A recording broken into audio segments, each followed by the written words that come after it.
What's up, guys? Pittsburgh Weiss Schwartz back again with yet another deck tech. Today we're going to be going over my Fate Grand Order deck. I wasn't originally going to buy into this set, Carmen, but it was cheap, and that really enticed me.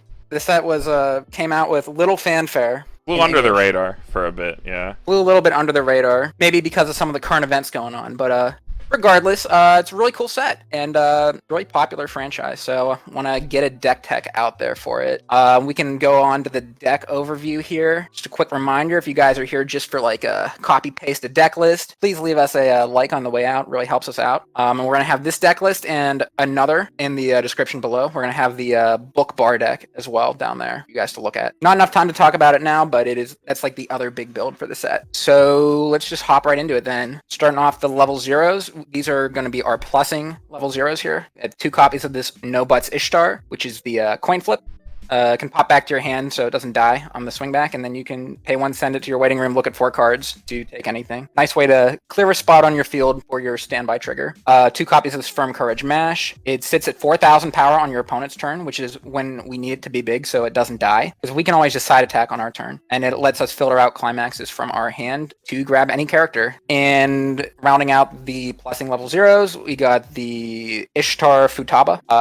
When you play it, you reveal top card of your deck. If it's a character, you can choose to marker it. You don't have to. And if you marker it, it gets 2,000 power, so it sits at 4,000 power. Nice solid one of, I think. Something we can grab off of our gate trigger later in the game, and if we want to get a scry for the top of our deck, maybe get like a 5-card brainstorm or see what's on top to inform our next play. But the fact that it has like a scry effect built into it is one of the reasons I like it. And it's probably the best levelable red card we have in the deck to meet color identity. On to the more traditional hard plussing level zeros. 3 copies of the Ereshkigal Ricky and 3 copies of the Mash Brainstorm. Don't think there's really a ton to say here. I think the Ricky is probably more of a flex card as far as anything's concerned in standby decks. The one notable exclusion from this deck list that I'm running is the level 1 or higher Chiyuri, which is the I forget his name, the dude's name. Kingu. The Kingu Chiyuri, which a lot of times in the standby decks you'll see that take the spot of this Ricky. However,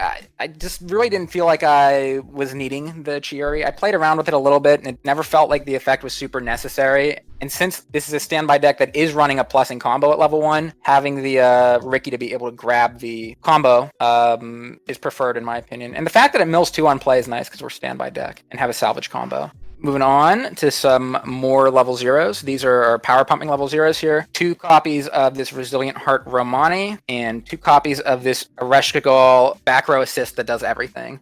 So the Ereshkigal is a really, really cool card. I think one of the draws to the set, honestly. One of the reasons you might want to play this standby deck as opposed to others. For all 500 assist, whatever. You could pay 1 and rest it, however, to say your opponent cannot use any encore effects this turn. So in standby mirrors, which are a big part of the meta right now, where your opponent is going to be... You and your opponent are really jockeying for a board position, and whoever can out-encore the other will a lot of times end up holding board. If you have a turn where you can swing big and get over your opponent, you can just deny all their encore effects and leave them with no field, which in the current meta seems very nice. And also can pay 2 rest itself to salvage any character. I guess the other versatile thing about this card too is the fact that it can pay either 1 or 2 stock whenever you want to during your turn. Since we're building a lot of stock with the Gilgamesh level 2, which gives you stock when you attack with it, that will help fuel this cost. Having the versatility to pay either 1 or 2 lets you pay out climaxes as well, which if the standby deck's doing what it wants to do, then you will not be having to play down a lot of cards. You won't have to play a ton of cards down from your hand, so you will have stock that might be dirty going unused. So this is a good way to pay that out if you need to. The Resilient Heart Romani is kind of a spicy pick here. Maybe the spiciest card in the deck. On play, you reveal top card of your deck. If it's a character, you give one of your characters plus 2,000 power for the turn. Be himself, can be anyone else, whoever. And then he can swing for 3,500 if you swing with him last. The reason this card is in the deck is because this is the best spot power pump that Fate Grand Order has access to at the moment. Don't fret though, Fate Grand Order does have a second set coming out, I believe, sometime this year. In JP anyways. In English, I think we'll probably get it later on. But All Fate comes eventually. That is true, yeah. But this is unfortunately the best power pump that we have access to. And in a meta focused on standby mirrors, this 2000 power combined with the Ereshkigal here to turn off your opponent's Encore can be a really nice synergy. And it's also additional blue fix for some... I'm running a little bit more level blue than most Fate decks here, so he's an additional blue fix. Then finishing off the level zeros, one copy of the Ereshkigal Drop Salvage, and which finishing off the level zeros here, we got one copy of the Ereshkigal Drop Salvage, which is also another way to pump power. On play, you mill 2 cards. If you hit a climax, you get to give 1500 power. And of course, when you use the Drop Salvage, you give 1000 power. It's a little bit less reliable to get the power with this because you have to it's more likely to reveal the top card as a character than to mill 2 cards and hit a climax a lot of times. So that's the reasoning for having the Romani in the deck instead of just extra copies of this Ereshkigal. And one copy of the Climax Swapping Mash, which is a really fantastic card the set has access to. Being able to turn any of our climaxes into any other climax so we can always combo.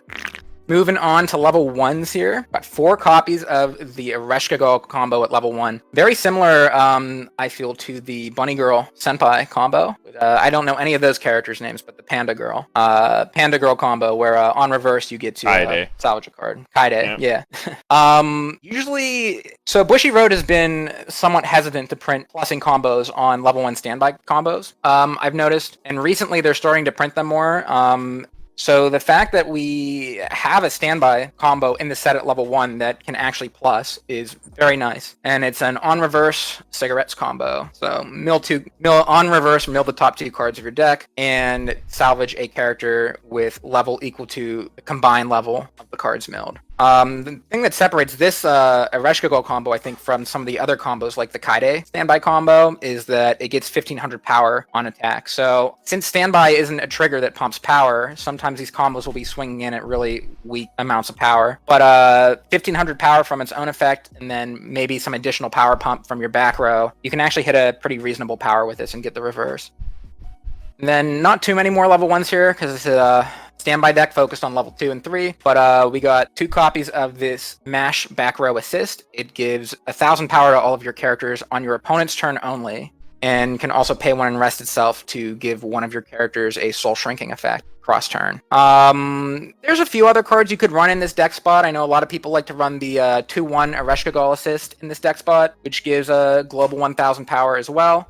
But I really like the soul shrinking effect on this card. If you can double up on this Mash and choose 2 of your lanes to give the soul shrink effect to, you can maybe even negate an attack of your opponents and not take any damage in that lane, which is pretty cool when it happens. But the big benefit here is that it is a level 1 that you can standby out earlier in the game to help defend your level 0s and your Gilgameshes at level 1 when you go for your standby combo. 1 copy of the blue Adachi, just a bottom deck anti-change bomb. We had pretty good graveyard selection between the level 1 combo and the gate trigger, so definitely something good to have nowadays. Also a really good level down target if Dal hits you with the My Little Shido event. Putting an Adachi in front of them is very nice. And then 2 copies of this 1/1 Leaf Counter. Leaf counters being when you use the backup, reveal top card of your deck. If it's a character, you get to draw it and then discard. So nice little hand filter, and also scries you closer to damage cancel. Reason we're running the 1/1 counter here is because the set does not actually have a costless 2k backup at the moment. There's a 1/1 yellow backup you can run for 2000 power that refunds your stock, but at that point I'd rather just run the Leaf counter and get the better chance to cancel in the hand filter. Going on to level 2s here, we got the star of the deck, the one who has seen everything, Gilgamesh. He is your primary standby target, and probably the most important card in the deck here. He gets 1000 power for each of your other characters, so if you have a full field, he's sitting at 10,500 before any other pumps. And when he direct attacks, you get to take a character from your waiting room and put it into your stock.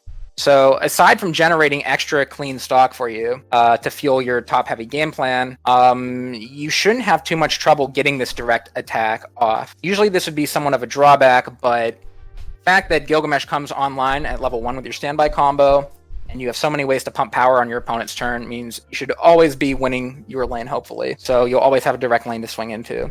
Although don't get too I would recommend not getting too caught up on getting the free stock every time. If you can win a lane with this card, I still think you should probably be trying to win board over getting extra stock. If your opponent leaves you like maybe a beefy level 1 in another lane, try running it over with this instead of getting the free stock. Winning board's the most important thing with a standby deck. And then 2 copies of this Gilgamesh counter. He is a box topper, so he can be kind of hard to get a hold of, kind of expensive and rare card, but it's probably the best level 2 backup we can be running. 3,000 power, and when you use its backup, you mill 3 cards from the top of your opponent's deck. And since you're doing this during your opponent's turn, it's a very cheeky way to mess with their deck refresh, because a lot of people like to go into their attack step and swing 3 times and just leave like 1 or 2 cards in their deck, and then have their climax shuffle back and get like a perfect refresh. And you can kind of mess that game plan up with this card by forcing them to go through the rest of their deck and refresh poorly. So aside from being a big power pump to your character, you can also use it as a janky decompression tool. Very handy. But as I said, it is a box topper and maybe hard to get a hold of. You could always replace this with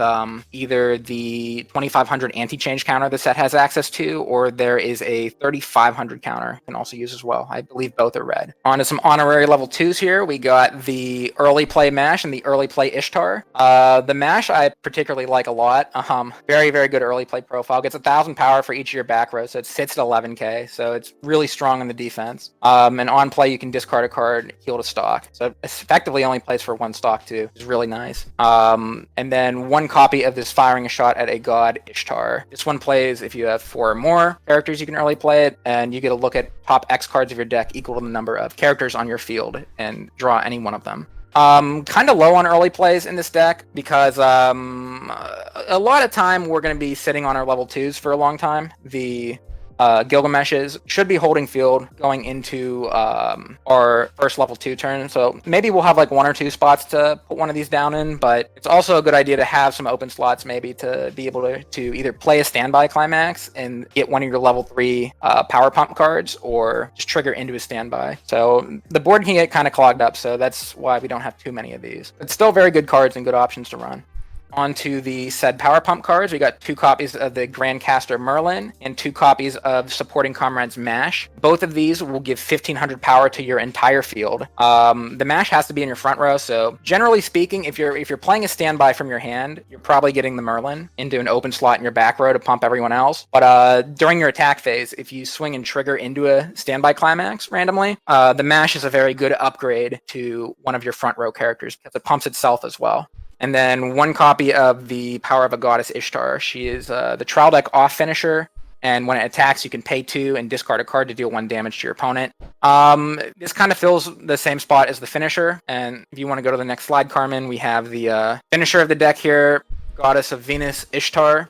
On attack, you get to pay 2 and discard 2 cards when you have this gate climax, and you shuffle 2 cards from your opponent's waiting room back into their deck and then burn them for 4. Usually we're not going to have the stock to get a ton of these combos off. It's the stock and the hand requirement's pretty heavy, to be honest. And that's partly the reason I have the trial deck Ishtar in there instead of a 4th copy of this climax combo Ishtar. This Ishtar heals on play. The trial deck one will look at the top 3 cards of your deck and add 1 to your hand on play, so it can help generate the cards you need for your other Venus Ishtars. It's really nice. I think that this standby deck has access to an actual finisher combo at the top end. A lot of times standby decks don't really have good damage finishers. The most similar set to Fake Grand Order is probably something like Overlord. They have a very similar game plan with their level 2 that generates stock, but the set lacks a good finisher, whereas Fake Grand Order, you get an actual finisher. So you can either take the game long and attrition your opponent out with standbys, but even in those games where you aren't able to win board, you can still have a big damage push at the end. And that's it, guys. Here's the whole deck list, once again laid out by level. Not a ton of 4-ofs in the deck. It is, at first glance, it might seem a little bit cluttered with all the 1 and 2-ofs, but we have very good graveyard selection over the course of the game, with the gate triggers and salvaging effects, and a lot of cards, especially at level 0, will overlap each other with their effects in, generally speaking, what they're doing. We'll leave a link in the description for the Book Bar Mash and Gilgamesh deck, which is like the other main build for Fake Grand Order that people seem to gravitate towards. It has a lot of support in the set. And that's all I got. If you want to take it home, Carmen. Yeah, I'll take it out. Here's the normal stuff we have at the end of all of our videos. Card games competitive, you're looking to play some webcam games or just talk about Weiss or stuff like that, definitely join those Discords. We don't run or operate them, but we are in all of them and we are active in them. So definitely give those a look. If you're looking to buy, sell, trade Weiss Schwartz, definitely check out the Facebook groups. We also have new reveals that come in for the JP and English side of the game that get posted to the global community, and there's a good amount of discussion there too. Lastly, if you want to try this deck or any other decks we have featured on our channel, definitely check out weissfight.net. You don't need to buy anything on Steam. You don't need to have anything installed. You just point your browser to weissfight.net and grab a deck from Encore Decks, slam it, make an account, slam it in, play away. There's a good, healthy community on there. Even if you don't want to do it with voice chat with friends, you can get on there and play against random people from all over the world. Really cool. And if you're interested in making that project even better, you can join the Discord for it. The dev is really responsive, really receptive to new features and feedback.